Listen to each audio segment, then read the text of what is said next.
tawiran. Sumasakay ako sa tamang sakayan, tumitila at di nakikipag-unahan.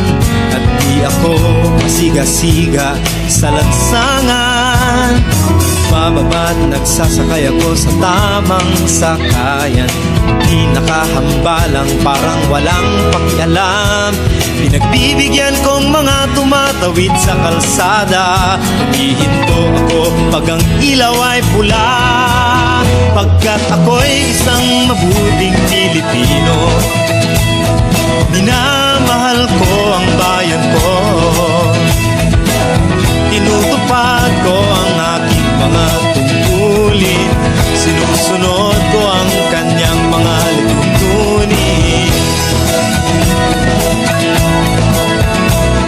Di ako nangungutong o nagbibigay ng lagay, tiket lamang ang tinatanggap kong binibigay. Ako ay nakatayo doon mismo sa kanto at di nagtatago sa ilalim ng puno. Di ako nagkakalat ng basura sa lansangan, di bumubuga ng usok ang aking sasakyan.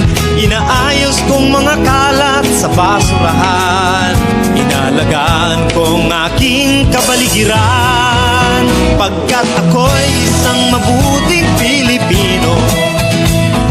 Minamahal ko ang bayan ko,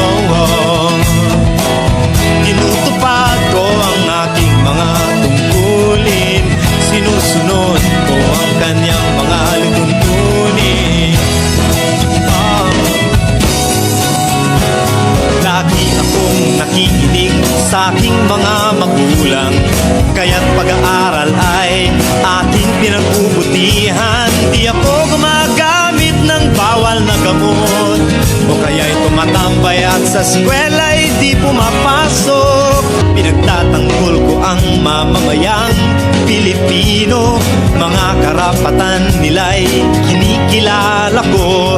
Ginagalang ko ang aking kapwa-tao, pinaglalaban kong dangal ng bayan ko, pagkat ako'y isang mabuting Pilipino.